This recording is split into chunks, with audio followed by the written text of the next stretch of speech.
Hallo, in diesem Video zeige ich eine Fazit 1820 Schreibmaschine. Das ist eine elektrische Großschreibmaschine. Im Moment im Belebungsstadium. Ich wollte gerade den Aufbau zeigen, was da so alles los ist und so weiter. Also hier ist der Motor von dieser Schreibmaschine. Die Maschine ist, wie gesagt, elektromechanisch betrieben. Und links sitzt die Elektrik von der Schreibmaschine. Früher, also original, waren hier solche C10-Buchsen.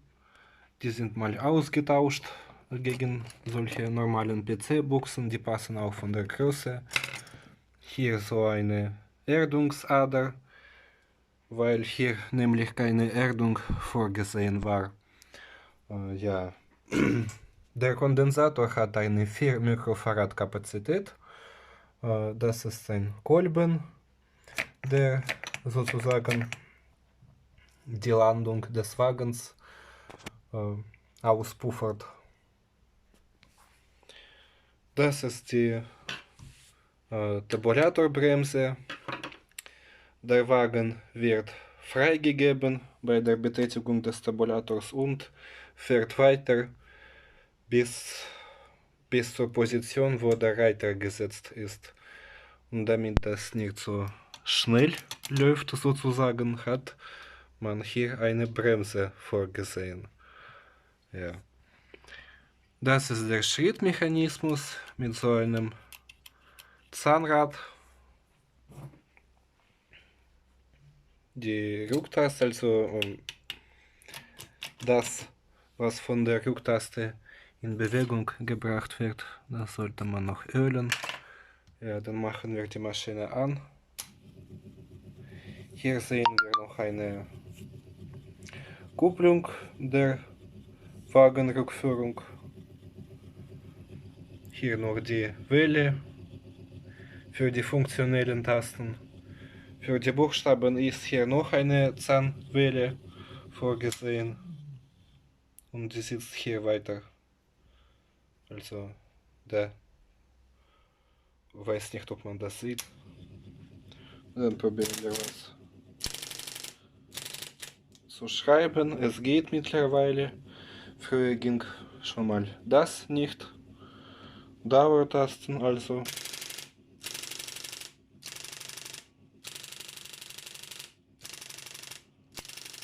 Laufen alle flott. Umschalten ebenfalls.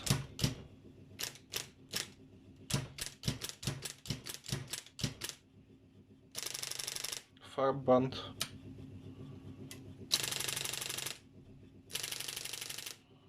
Ja, sehen wir. Das ist was? Das ist die Zeilenschaltung. Die Wagenrückführung ist hier so konzipiert, dass man den Wagen rückführen kann, ohne die Zeile zu schalten. Und das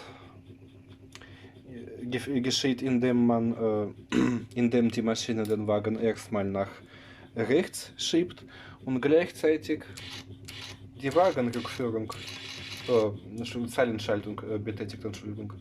Ja. Und das kann man dann getrennt machen, entweder indem man einfach auf die Wagenrückführung drückt, ohne die Zeilenschaltung, oder einfach die Zeilenschaltung, wenn man zum Beispiel auf die nächste Zeile springen will. Und das ist genau dieses Ding da.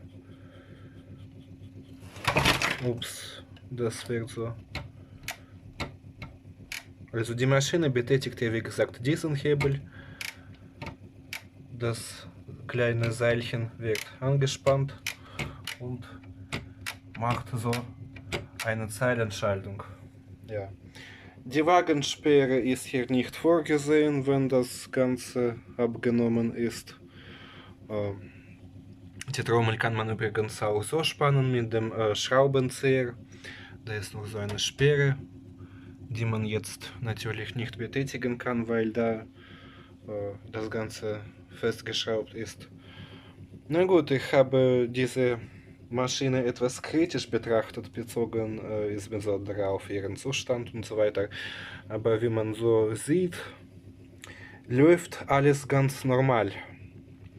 Ich werde jetzt von der Maschine eine Schriftprobe machen und mal schauen, was da so alles an Fehlern ist. Aber in der Regel muss man da nur die Anschlagstärke einstellen. Die Typen sieht man sogar die Schrift, so eine quadratische Schrift, die man normalerweise von dem Browser kennt. Und von wem ist es hergestellt? CSA. Ich glaube, das ist Remington Berlin. Aber ich bin da kein Experte. Ich frage meinen bekannten Experten, der mir eine nähere Auskunft geben kann. Ja, mir gefällt diese Funktion, wie gesagt.